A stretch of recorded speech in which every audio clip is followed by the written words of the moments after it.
tahi anō mā te kamiti tō mā te hui. Tuatahi tēnei mo te kaupapa e tū whānei ki roto i te hokianga, ki roto i tō mā te hui pere takiwa nei o rāwene.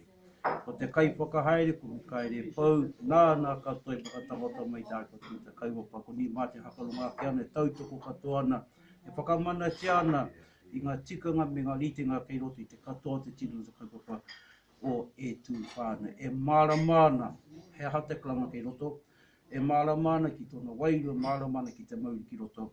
Nō rere ko tā mā te mahi nei, te hunga ko maua ke mā te roto te kupinga, i rori te kora wai, ko te kaupapa e tū whānau, ko te kauhau haere, ko te kaue haere, e ini mo kaupapa. Ki te klanga, ki te kōrero, tū whai kōrero, tū ki te waiata, ke putai te reo, ki roto mā te hikoitanga katoa, ki te inui ki te tanga, te inui ki ngā whānau, te inui ki ngā marae, te inui ki ngā tini whanaunga, ke kaha tāte ki te tūtahi, i roto i ngā rā katoa, i te pō i te ao, i te tū a te tika, i te tū ke aroha tētahi ki te tahi, ke tū i roto anu i te pono.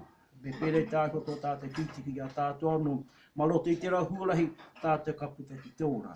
Ma roto i te rā huarahi kaura katoa tātou marae, kaura katoa ngā kaumātua, ngā mātua, ngā tamariki leo a tātou mokopuna, roto ngā rā e tū mai nei. Nō reira ka nui te mihi ki te kai whakahaero te ringo i te rānei, me tōna kaupapa, te kaupapa ko whai wāhi ki roto i tō mātou mahi, ka mahi nei mātou iara, kolongo hia, ko mātou ngā kai kaupapa, ka hiki mai nei. Nō reira, tēnā hoi kia ora mai no tātou.